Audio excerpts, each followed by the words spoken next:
نبی وسلم فرمایي اکثر من امتی من يموت بعد قضاء الله وقدره بالعين. وای زما امت کې د الله د تقدیر نه بعد چې ډېر خلک مري د سترګو د نظر د وجې نه مري. الله اکبر. دا سوچ کوئ، دې ته زموږ سوچ نه وي. یعنی د الله د تقدیر نه بعد چې ډېر انسانان مري، هلکه وایي پلانکې مړ شو، پلانکې باندې اکسیډنټ وشو، پلانکې روغ مړ شو، پلانکې ولې د پلانکې ځینې خفې ماتې شوې، پلانکې باندې دا وشو دا وشو. دا صحیح ده چې لیکل شوي، لیکن د سترګو نه هم کېږي. په بل حدیث کې راغلی دي وایي سترګې چې دي دا اوښ کټۍ ته نه باسي، یعنی وژني. اوښ هم سړی نظره کوي او انسان چې کوم دی قبر ته نه باسي. نو دا چې خطر دی موږ له څه کول پکار دي؟ دوه عمله کول پکار دي. یو هغه ورور چې د هغه سترګې لګېږي هغه ته څه کول پکار دي؟ هغه ته دا کول پکار دي چې هغه پوهېږي زما سترګې لګېږي، هغه دې دا وایي بارک الله فیک. یو سړی ویني خوښ دی شي سترګې دې پې دغه شي بارک. دا ماشاءالله ګوره صحیح نه دی، دا مشهور ماشاءالله مونږ ویو، لیکن ماشاءالله هغه بله معنی ورکوي، هغه به بله ورځ ویو د هغې فضیلت.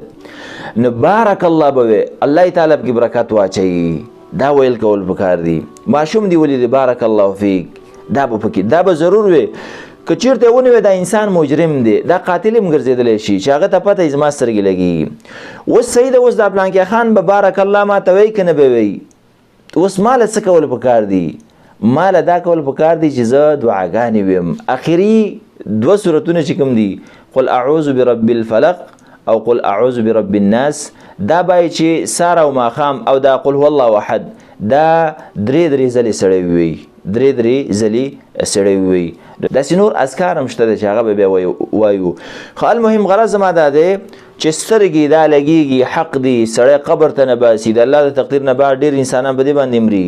سترګو چا چې لګېږي باید هغه د بارک الله وایي، او عام انسان دی ځان په آخري درې صورتونو باندې دموي.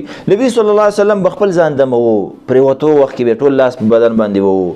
همدغه رنګې خپل مسیح حسن حسین رضی الله عنهما به په دې دوو صورتونو باندې دمول. نو باید چې موږ خپل ماشومان دا په دې صورتونو باندې دم کو. دا وړه خبره مه ګڼئ عزتمندو، دا غټه خبره ده.